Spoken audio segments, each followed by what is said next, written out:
Friend, let's discuss this question which has been asked in NEET exams 2016. Question is, which of the following combination should be selected for better tuning?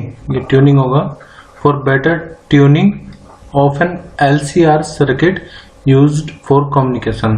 देखो LCR circuit में हमें ये बताना है कि इनमें से कौन सा कॉम्बिनेशन हम LCR को सेलेक्ट करें, वैल्यू सेलेक्ट करें कि वो सबसे बेस्ट माना जाए, बेटर हो।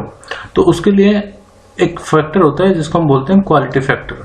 अगर ये क्वालिटी फैक्टर की वैल्यू सबसे ज्यादा है, मतलब यहाँ पर अलग अलग केस दिए हुए हैं, तो जिसमें क्वालिटी फैक्टर की वैल्यू सबसे ज्यादा होगी वही सबसे बेस्ट होगा, उसी को हम चूज करेंगे। अब क्वालिटी फैक्टर का फॉर्मूला क्या होता है वो मैं आपको बता देता हूँ। देखो पहले ये देखो, for tuning an LCR circuit its selectivity should be high selectivity is observe in the circuit with high quality factor.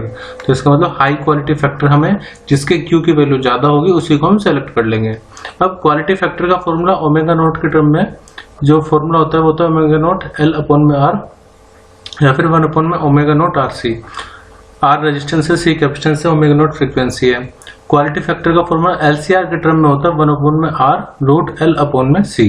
तो आप ये देखो कि जो क्वालिटी फैक्टर है वो इनवर्सली किस पर डिपेंड कर रहा है, रेजिस्टेंस पर।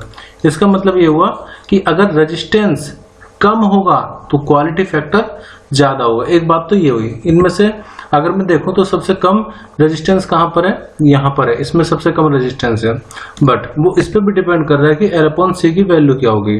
तो एक तो तरीका ये है कि आप इन सब की वैल्यू निकालो, जैसे फर्स्ट क्वालिटी फैक्टर, इसके लिए फॉर्मूला आप यूज करो Q equal to 1 upon root L upon में C।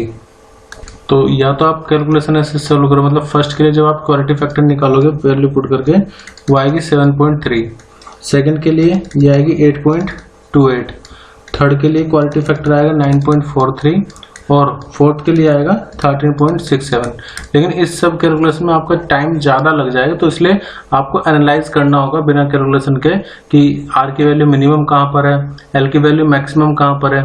अगर आप इन सब में देखें तो L की वैल्यू मैक्सिमम यहीं पर आ रही है, ठीक है, और कैपेसिटेंस वैल्यू कम होनी चाहिए तो वो भी इनमें सबसे कम है। तो बिना कैलकुलेशन के भी हम सेलेक्ट कर सकते हैं answer. Option D is the right answer.